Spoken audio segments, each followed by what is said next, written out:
Hello everyone, welcome all of you. Welcome to VMR Logics. So this is the concept. Next, so finally, as like research, whatever we have done. So in the same manner, what is there means? So there will be totally 296 members, and 296 members are elected from different bases. So we got the number. And next, they have first time they have met on a particular day, that is on 1946. On 1946 December 9th. 1946 December 9th, all the members of the Constituent Assembly met on one particular day. So on that particular day, how many people have attended is nothing but 211 people attended the session. And one more thing is that Muslim League, which got the 73 seats, Muslim League, they said that we don't want to attend the Constituent Assembly. We want the Britishers to give a separate Pakistan. We don't want to stay in India. We want to form a separate Constituent Assembly for a separate country. So Muslim League not participated in the meetings. Similarly, people belonging to princely states, similarly the rulers, princely states nominated candidates also not participated in the meetings of the Constituent Assembly in the initial stages. Why? Because they are also having certain demands. So that is why Muslim League not participated, princely states not participated. So the remaining people is Congress, they got 208 seats, and Liberals they got 215 seats. So totally how many people are going to attend? Totally 223. Out of this 223, so how many people attended the first meeting is nothing but 211. And what is the significance of this first meeting is, that is at this time there is a famous person who is called as Dr. Sachidananda Sinha. Dr. Sachidananda Sinha. Sachidananda Sinha was appointed as the President of the President of the Constituent Assembly. Sachidananda Sinha was appointed as the President of what? Constituent Assembly. On what basis does this Sachidananda Sinha was appointed as the President of this Constituent Assembly? Means that is nothing but he is the senior most person among all the people who are present in the Constituent Assembly. So based on the process of seniority, this seniority principle was taken from which constitution? Means France. By following the French tradition, based on the seniority, Sachidananda Sinha was appointed as the President of the Constituent Assembly for a temporary period. See guys, unless speaker comes into the power, there will be a pro tem speaker. So pro tem speaker will continue to manage the Lok Sabha until the speaker assumes the office. Similarly, until the original president assumes the office, there will be a temporary president. That temporary president, here we are calling somebody called as Sachidananda Sinha, and that is also on the basis of the French tradition. Next meeting, when did they held the next meeting? That is nothing but December 11th. December 11th, 1946. December 11th, 1946, they held the second assembly. So then what happened in this December 11th, 1946? So that is two important things happened. That is Dr. Rajendra Prasad. Dr. Rajendra Prasad. So Dr. Rajendra Prasad was appointed as the President of the Constituent Assembly. Previously, temporary president, that is nothing but the Sachidananda Sinha.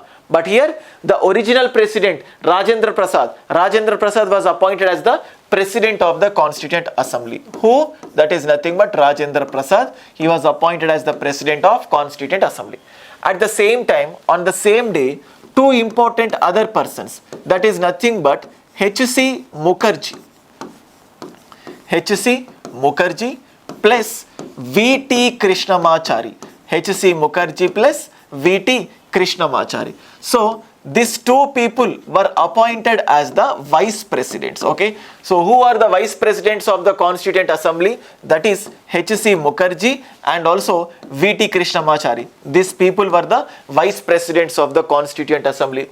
And the next meeting, when did they held their next meeting is nothing but December 13th. So December 13th, 1946 is the third day where they met on a particular day. So that is nothing but December 13, 1946.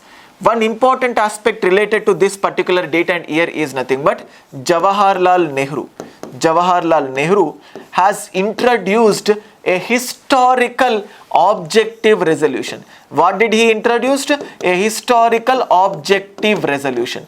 So Jawaharlal Nehru, he introduced a historic objective resolution. Okay, means objective means what is the objective of the Indian Constituent Assembly? The main purpose of the Constituent Assembly is to frame the Constitution. So while framing the Constitution, we have to keep certain things in our mind so that nobody will violate those aspects. So here Jawaharlal Nehru, he has framed a Constitution. So he has introduced. So what did he introduce? Objective resolution. So these objectives should be kept by each and every person while framing the Constitution. Okay. So the same objective resolution is the source for the preamble. So preamble, the source for the preamble is objective resolution said by the Jawaharlal Nehru. Okay, the date is important. December 13th, 1946, Jawaharlal Nehru introduced the objective resolution, that is, we have to provide equality every person. So upper caste person, lower caste person, upper caste, lower caste, above person, below person, and educated person, uneducated person. Each and every person should be treated equally. Nobody should be treated greater, nobody should be treated lesser. So there is no special privileges to different people. So everybody should be equal, everybody should get the fundamental right, everybody should get the DPSP. So in that manner, Jawaharlal Nehru have told some objectives which we need to keep in mind while framing the Constitution. So that is the called as objective resolution. Okay, I'll just tell you, for suppose in a college, we want to plan for an excursion, we want to plan for a picnic. So before going to the picnic, the HOD or the director or the principal will give certain guidelines to all the people, saying that you are going for an excursion, so your responsibility is my responsibility, so you have to be present in the bus. You don't need to go come out of the bus. So whenever you come out of the bus, everybody should stand in surrounding localities only, nobody should cross the discipline. Everything he will give certain guidelines. Why will he give certain guidelines? So that no one will miss the excursion, nobody gets a discomfort, so that college may not get the bad name. Similarly, while going to the excursion only, he is going to keep some guidelines. While preparing the Constitution, definitely we require a guidelines. So what things which we need to keep in mind for framing the Constitution? So likewise, the guidelines, those are we are calling them as what? Objective resolution. This objective resolution was introduced by Jawaharlal Nehru.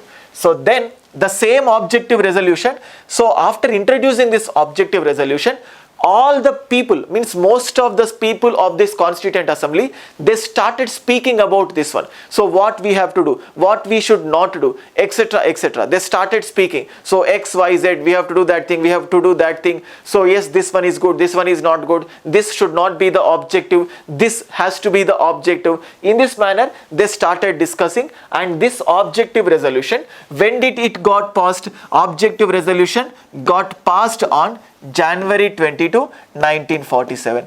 January 22, 1947, objective resolution got passed. Okay, in which year did it got passed? January 22, 1947. When did it got introduced? December 13, 1946. Who introduced that? Jawaharlal Nehru. And objective resolution is the source for what? Preamble. Next, who are appointed as the vice president? H.C. Mukherjee, and you have to repeat along with me. I am asking you the question. I can listen your voice. So next is what? V.T. Krishnamachari. Who is the president? Dr. Rajendra Prasad. So when did it happen? December 11th, 1946. Then who is the senior most person? Sachidananda Sinha. He was appointed as what? Temporary president. On which day? December 9th, 1946. So these are the different aspects. Okay, now next if we go for the another thing. Okay, fine. Jawaharlal Nehru have introduced this one. So finally, there is something called as Lord Mountbatten Plan. Lord Mountbatten Plan. Which when did this Lord Mountbatten Plan came into existence? That is nothing but on June 3rd. June 3rd, this Mountbatten Plan came into existence. So June 3rd, 1947, Mountbatten Plan. So what is this Mountbatten plan and what are the conditionalities of this Mountbatten plan, everything you will study in the history. So what is the date associated with this Mountbatten plan? That is nothing but June 3rd. So June 3rd is the date associated with the Mountbatten plan. So he has kept certain conditionalities in front of the Indian people. After this Mountbatten plan, slowly princely states started participating in the Constituent Assembly. Princely states started participating in the Constituent Assembly. So initially, which princely states started participating in the Constituent Assembly? That is nothing but Baroda, Bikaner, Patiala, Rewa, Jaipur and Udaipur. Okay na? So Baroda, Bikaner, Patiala, Rewa, Jaipur, Udaipur. So these are the 6 princely states which started initially entering into the Constituent Assembly. So 1, 2, 3, 4, 5 and 6. Okay, so these are the 6 princely states.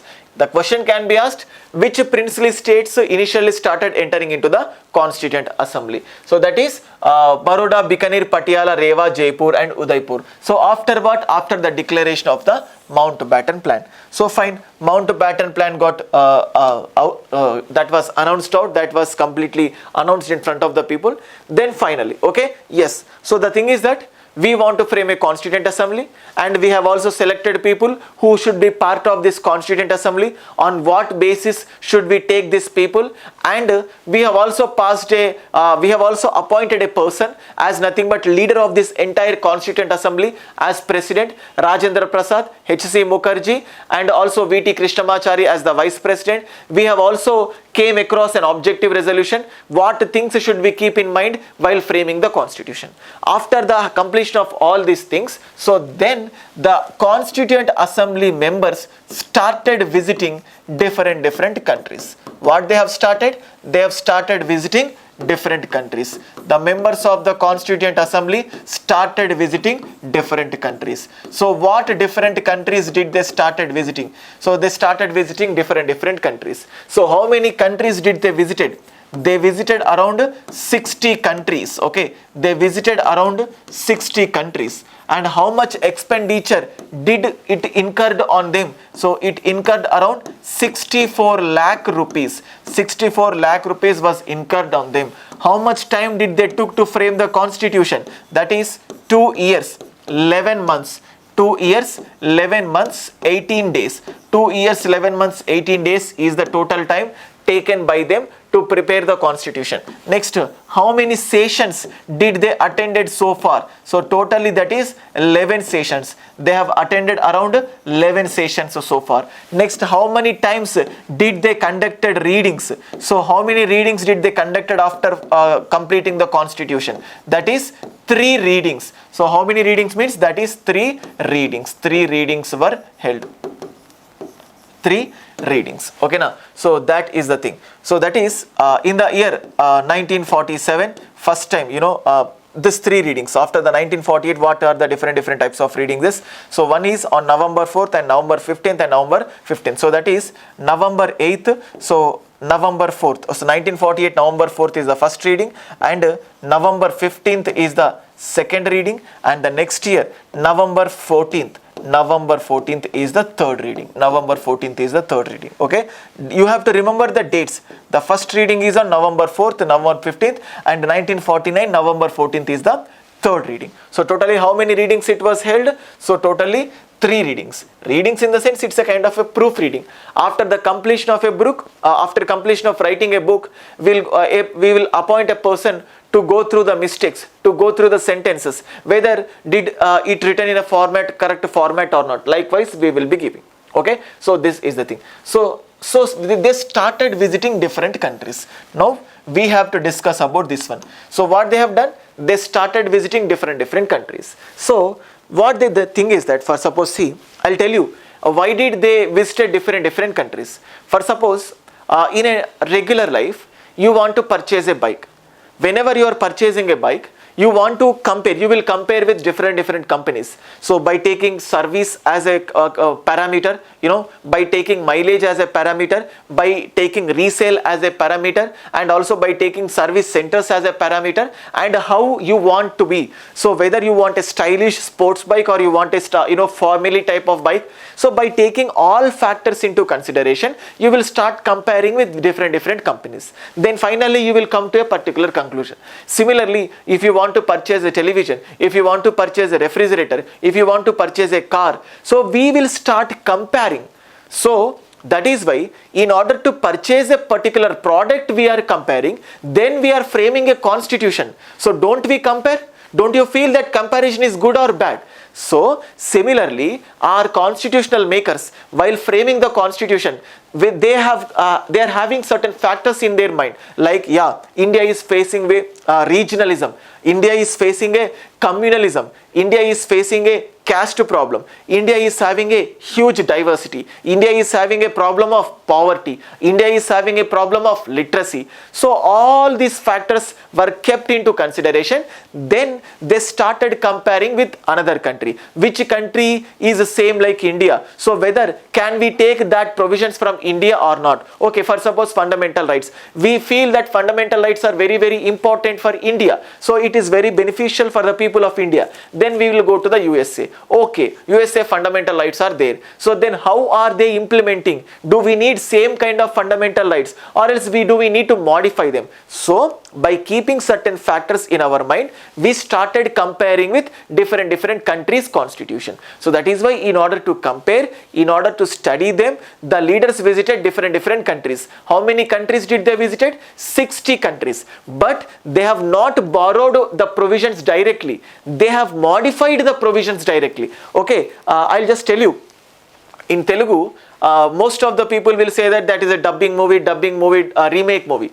So chudandi, whenever we make a movie which we want to remake from a Tamil or Malayalam, we will remake the story, but we will readjust the story according to the demands of the Telugu people. Okay, అంటే ఆ మూవీలో ఉన్న commercial ఎలిమెంట్స్కి మనం ఇక్కడ కొత్తగా add చేస్తాం.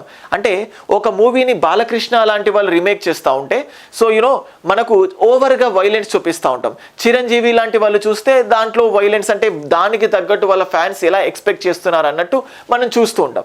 అంటే మూవీని రీమేక్ చేసినా ఎగ్జాక్ట్గా రీమేక్ చేయకుండా దాన్ని మనకు తగ్గట్టు మాడిఫై చేస్తూ రీమేక్ చేస్తాం. సేమ్ అలాగే మన కాన్స్టిట్యూషన్ని వేరే కాన్స్టిట్యూషన్లో నుంచి బారో చేసిన, ఆ కాన్స్టిట్యూషన్లోని ప్రొవిజన్స్ వేరే కంట్రీ నుంచి బారో చేసిన, డైరెక్ట్గా బారో చేయలేదు, దాన్ని మనకు తగ్గట్టుగా మనం మార్చుకున్నాం. We have changed it according to our own requirements. So that is why our constitutional makers visited how many countries? They visited 60 countries. And see, most of the provisions of this constitution, that is, ante mana constitution lo unde most of the provisions, they have been taken from 1935 Government of India Act. Most of the provisions of our constitution was taken from where? 1935 Government of India Act. Why? Because see guys, since the beginning of our freedom struggle, we have demanded many things to the British. For suppose, the first time 1861 Councils Act came into existence, 1892 Councils Act came into existence, 1909 Minto-Morley reforms came into existence, 1919 Montagu-Chelmsford reforms came into existence, 1927 Simon Commission came into existence. Then after 3 round table conferences were held in the London. After the 3 round table conferences, 1935 we got something which is called as Government of India Act. So this is the final act. So whatever the demands Indians were asking for some decades together, for some centuries together, the same things were incorporated mostly in what? Government of India Act. So that is why this Government of India Act, the provisions which are there in the Government of India Act are more suitable for Indians. We have already have an experience in them. So that is why almost all 60% of the provisions were borrowed from which part? Means 1935 Government of India Act provisions. Okay. So most of the provisions were borrowed from 1935 Government of India Act. Then after, if you look at the UK, Britain Constitution, what have we borrowed from the UK Constitution? That is parliamentary system. We have borrowed from UK Constitution what? Parliamentary system. Parliamentary system we have borrowed. We have even borrowed rule of law. We have borrowed what? Rule of law. Rule of law has been borrowed from Britain Constitution only. And we have also borrowed single citizenship.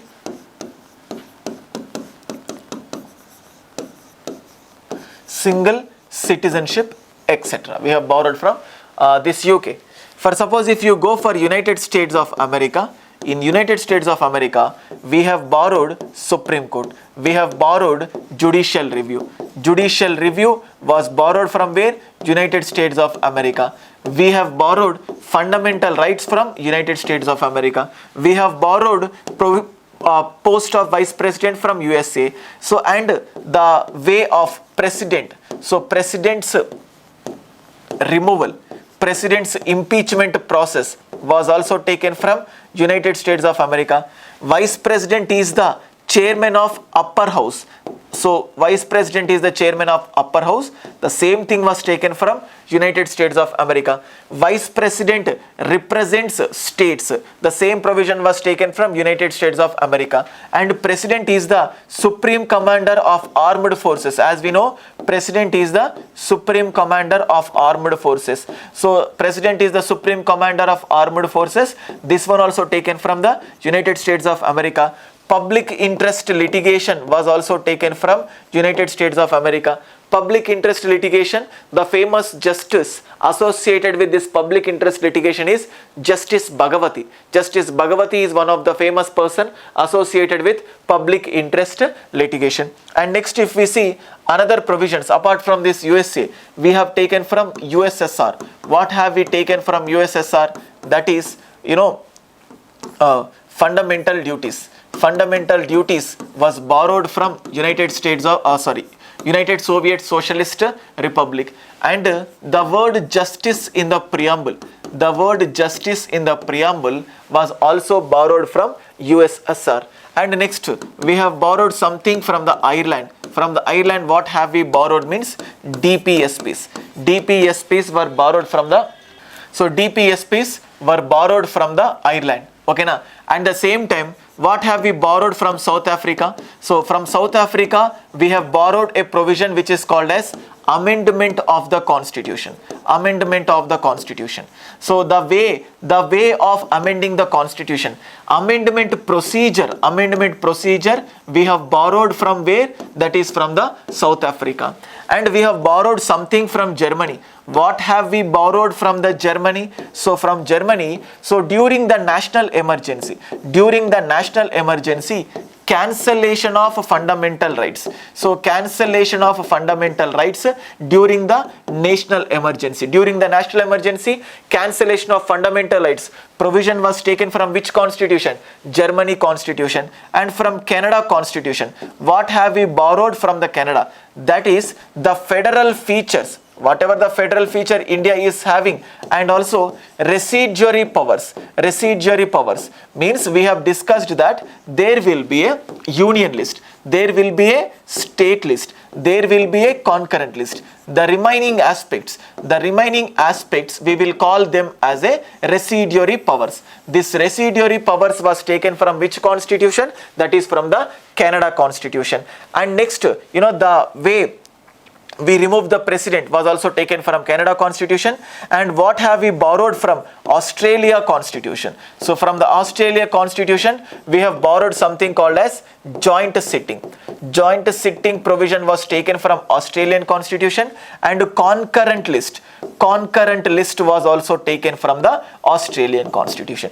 So if we go on discussing in this manner, we have discussed many number of provisions. We have taken many number of provisions from different countries. Okay, so this is the why they have visited around 60 countries. After going to the 60 countries, they have borrowed, they had a very good study regarding so what has to be done, what should not be done, what has to be borrowed, what should not be borrowed. They had an elaborate study of different aspects. So then they have borrowed from those particular countries. Okay, I'll give you a list of these aspects. So from which country, what are the provisions did we borrowed. Next, and see, as we discussed, they went to different countries. Then before going to the countries, they have formed into a groups called as committees. They themselves have arranged into something called as committees. They have formed or they were arranged into what? Committees. So what is the meaning of these committees? For suppose, see guys, in this class, I am going to give a work to this class. So in the class there are 100 members. So for giving same work to the 100 people, I'll divide the work into different groups. So that means I'll divide this 100 members into 10 groups. Each group consists of 10 members. So I'll give one task to this 10 people. I give another task to another 10 people. So in that way, I'll classify the class into 10 groups. And each group will be consisting of one leader.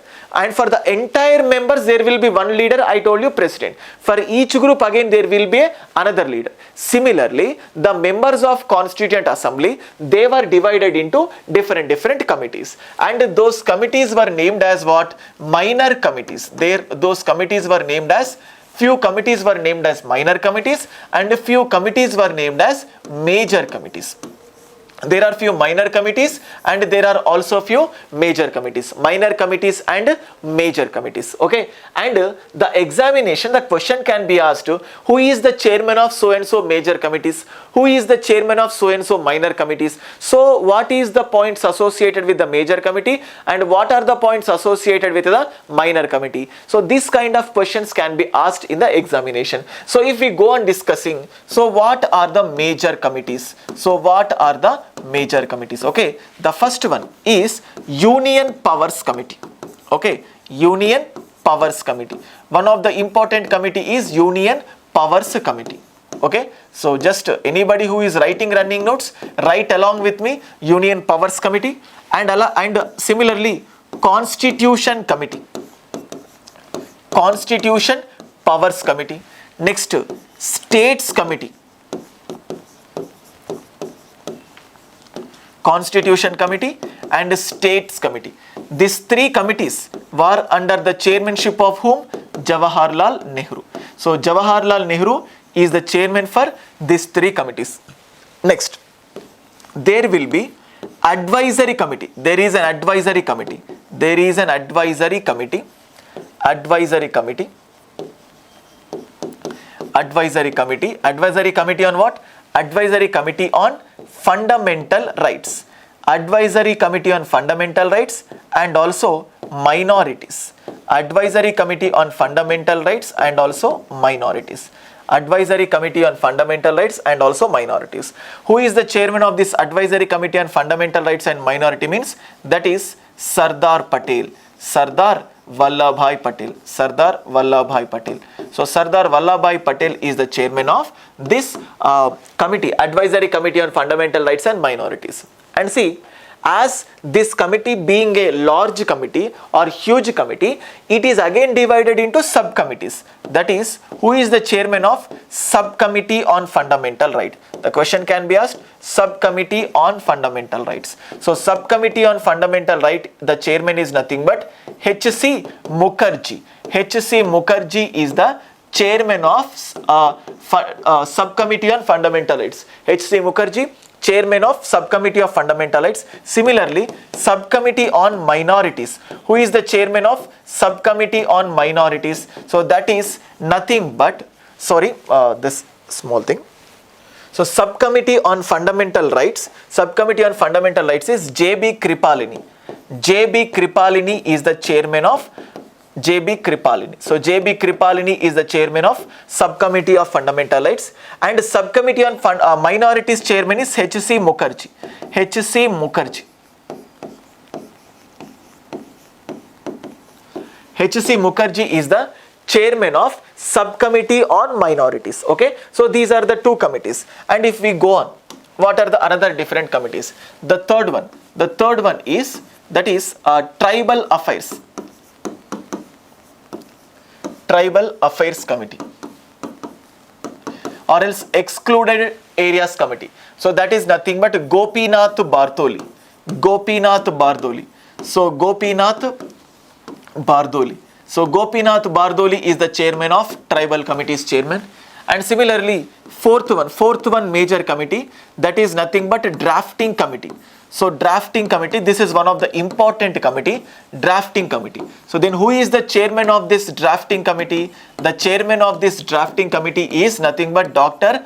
B.R. Ambedkar. So Dr. B.R. Ambedkar is the chairman. So Dr. B.R. Ambedkar is the chairman of this drafting committee. Okay na? So Dr. B.R. Ambedkar.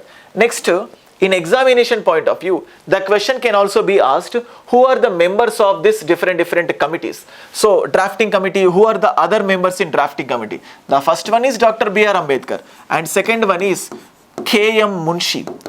K.M. Munshi is the another person who is the chairman of this drafting committee, who is the member of this drafting committee. And the other thing is Gopalaswamy Iyengar. Gopalaswamy Iyengar. Gopalaswamy Iyengar. And the fourth one is Alladi Krishnaswamy Iyer.